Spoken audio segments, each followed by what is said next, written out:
ጤና ይስጥልኝ ክቡራን አድማጮቼ፣ የሰዓቱን መረጃ ወደ እናንተ አድርሳለሁ። በኦሮሚያ ክልል ምስራቅ ቦረና ዞን ጉሜ ኤልደል ወረዳ 13 የመንግስት ሰራተኞችን ጨምሮ 18 ሰዎች በታጣቂዎች መታገታቸውን ባለስልጣናት ተናግረዋል። የኤልዳሎ ወረዳ ምክትል አስተዳዳሪ የሆኑት ዶዮ ዲባ ታጣቂዎቹ ትናንት ሐሙስ 30 2017 ዓ.ም ነበር 3 ሰዓት ላይ የታገቱት። እገታው የተፈጸመው ለስራ ጉዳይ ከነገሌ ቦረና ወረዳ ወደ ወረዳዋ እየመጡ በነበሩ 18 ሰዎች ላይ መሆኑንና አጋቾቹ መንግስት ሸኔ የሚላቸው ታጣቂዎች መሆናቸውን ተናግረዋል። ከታገቱት መካከል 13 የመንግስት ሰራተኞች ሲሆኑ ቀሪዎቹ ደግሞ የአካባቢው ነዋሪዎች ናቸው። ኃይል ከዚህ በፊት የማሸበር ተግባር ሲፈጸም ቆይቷል።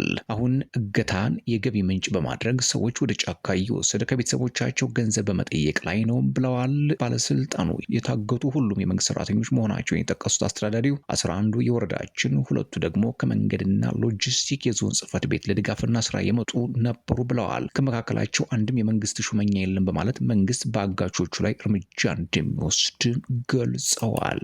ሌላው መረጃም እስራኤል በምስራቅ ኢየሩሳሌም በተባበሩት መንግስታት የሚደገፉ ትምህርት ቤቶችን መዝጋቱ አነጋጋሪ ሆኗል። የታጠቁ የእስራኤል የደህንነት ኃይሎች በተባበሩት መንግስታት ድርጅት ለፍልስጤማውያን ስደተኞች የሚደገፉ 3 ትምህርት ቤቶችን እስራኤል በኃይል በያዘችው ምስራቅ ኢየሩሳሌም መዝጋታቸው ተገልጿል። በመቶዎች የሚቆጠሩ ፍልስጤማውያን ተማሪዎች ሐሙስ ዕለት ጠዋት ትምህርት እንደጀመሩ የእስራኤል የጸጥታ ኃይሎች ካስወጧቸው በኋላ ወደ ሹአፋት የመጠለያ ጣቢያ እንዲሄዱ ተደርገዋል። የመንግስታቱ ድርጅት ኃላፊ ፊሊፔ ላዛራኒ የእስራኤል ባለስልጣናት ህጻናት ትምህርት የማግኘት መሰረታዊ መብታቸውን እየነፈጉ ነው በማለት የዓለም አቀፍ ህግን በግልጽ መናቅ ነው ሲሉ ወንጅለዋል። እስራኤል የተባበሩት መንግስታት ድርጅት ለፍልስጤማውያን ስደተኞች ያገደችው በጥር ወር ሲሆን በኤጀንሲው ሐማስ ሰርጎ ገብቷል ስትልም ትከሳለች። ኤጀንሲ በበኩል የቀረበበትን ወንጀል አስተባብሎ ገለልተኛ መሆኑን ገልጸዋል። በማህበራዊ ሚዲያ የተጋሩ ተንቀሳቃሽ ምስሎች እንደሚያሳዩት የእስራኤል መከላከያ በትምህርት ቤቶቹ አካባቢ መሰባሰቡን ተከትሎ የትምህርት ቤት የደንብ ልብሳቸውን የለበሱ ተማሪዎች ሹአፋት በሚገኝ አንድ ትምህርት ቤት ቅጥር ግቢ ውጭ ተሰብስበው ሲተቃቀፉ ይታያል።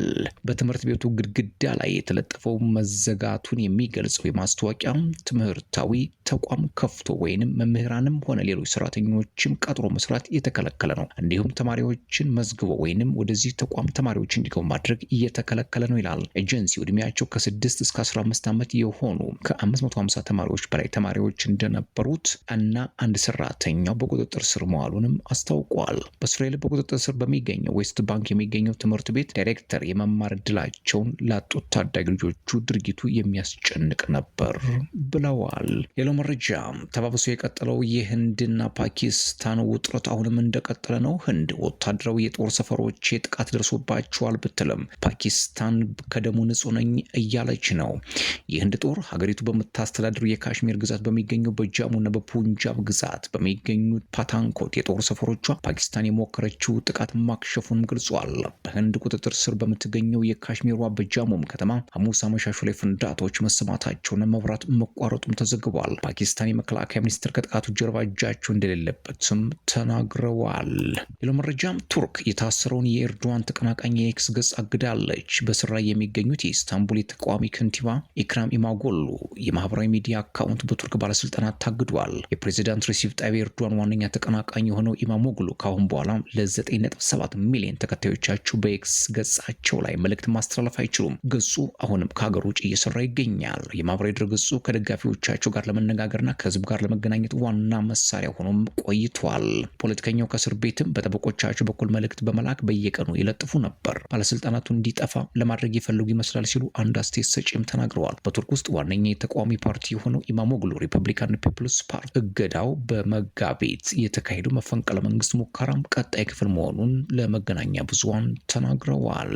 ሌላው መረጃም ሐኪም በመሆኔ ያተረፍኩት ድህነትን ነው ይላሉ የኢትዮጵያም የጤና ባለሙያዎች ሰራተኞች። የደሞዝና የጥቅማ ጥቅም ጥያቄ ያነሱ የጤና ባለሙያዎች መንግስት ለጥያቄያቸው ምላሽ የማይሰጥ ከሆነ የስራ ማቆም አድማ እንደሚመቱ ተናግረዋል። ባለሙያዎቹ ጥያቄዎቻቸውን ለመንግስት ማቅረባቸው የተናገሩ ሲሆን ምላሽ እንዲሰጣቸው የ30 ቀናት ቀነ ገደብ ከሰጡ ሳምንታት ተቆጥረዋል። ክቡራትና ክቡራን ለሰዓቱ የነበረኝ አጫጭር መረጃ ይሄን ይመስል ነበር። ሰብስክራይብ፣ ላይክ፣ ሼር፣ ኮሜንት እያደረጋችሁ ቤተሰብ ሁኑ።